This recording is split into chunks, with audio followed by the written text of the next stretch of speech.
ये कहानी है दो दोस्तों की जो कि एक छोटे से गांव में रहते थे। एक बार वो दोनों किसी काम से शहर गए और वापस अपने गांव लौट रहे थे। उनके गांव तक पहुंचने के लिए उनको एक घने जंगल से होकर के गुजरना था और जब वो उस जंगल से गुजर रहे थे तो एक दोस्त को प्यास लगी और वो पानी ढूंढने के लिए रास्ता भटक गए। थोड़ी ही देर बाद शाम हो गई और रात होने ही वाली थी। तो उन दोनों की नजर एक गुफा पे पड़ी जो कि पेड़ों से घिरी हुई थी चारों तरफ से। तो उन्होंने सोचा कि यही जगह ठीक है रात बिताने के लिए।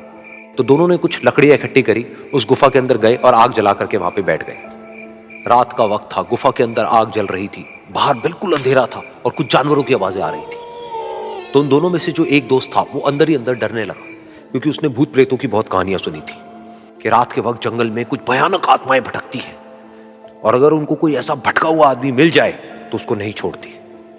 तो जब उसने भूत प्रेतों की बात अपने दोस्त से करी तो उसके दोस्त ने हंसते हुए उससे पूछा, क्या कभी तूने किसी भूत को देखा है? तो उसने कहा, नहीं मैंने तो नहीं देखा, लेकिन मेरे कुछ जान पहचान के लोग हैं जिन्होंने देखा है।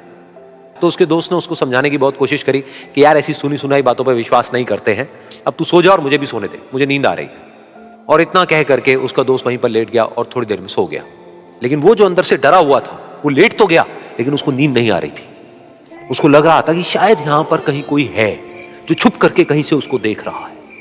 उस आग की वजह से कुछ परछाइयां बन रही थी वहां पर पत्थरों पर, तो उन परछाइयों को देख करके भी वो डर रहा था। फिर कुछ घंटे तक ऐसे ही चलता रहा। फिर उसके बाद में क्योंकि वो थका हुआ था तो उसको नींद आ गई। लेकिन नींद आने के कुछ देर बाद ही उसको एक सपना आया।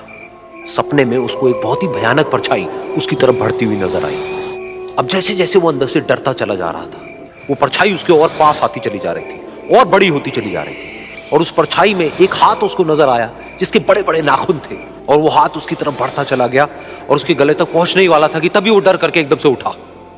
फिर उसने अपने दोस्त की तरफ देखा जो कि सो रहा था, उसको पकड़ करके जोर से उठाया। फिर उसने अपने दोस्त को बताया कि उसके साथ में क्या हुआ। तो उसका दोस्त फिर हंसने लगा। फिर उसके दोस्त ने उसको कहा, अब अगर दोबारा से तुझे वो परछाई दिखे तो तू वही कहियो जो मैं तुझे कह रहा हूं कहने के लिए, फिर देखते हैं वो परछाई तेरा क्या करती है। तुझे अपने अंदर ही अंदर बोलना है, मैं तुझसे नहीं डरता, सामने आ। तो उसके दोस्त ने वैसा ही किया। थोड़ी देर बाद दोबारा से उसको सपने में वही परछाई नजर आई और वो परछाई धीरे धीरे उसकी तरफ बढ़ने लगी। लेकिन इस बार वो उस परछाई से डरा नहीं, बल्कि अपनी पूरी हिम्मत जुटा करके उसने वही कहा, मैं तुझसे नहीं डरता, सामने आ। मैं तुझसे नहीं डरता, सामने आ। मैं तुझसे नहीं डरता, सामने आ। जैसे जैसे वो ये बोलने लगा, वो परछाई छोटी होने लगी और उससे दूर होने लगी। वो बोलता रहा, वो परछाई छोटी होती रही और धीरे धीरे वो परछाई दिखनी बंद हो गई। बिल्कुल ऐसा ही हमारी जिंदगी में भी होता है। हमारे अंदर जितने भी डर हैं, उससे हम जितना डरते हैं हम उतना ही छोटे होते चले जाते हैं और वो डर उतने ही बड़े होते चले जाते हैं। लेकिन अगर हम अपने अंदर के डरों से नहीं डरते हैं और उसका सामना करते हैं तो दुनिया का ऐसा कोई भी डर नहीं है जो कि हमें डरा पाए।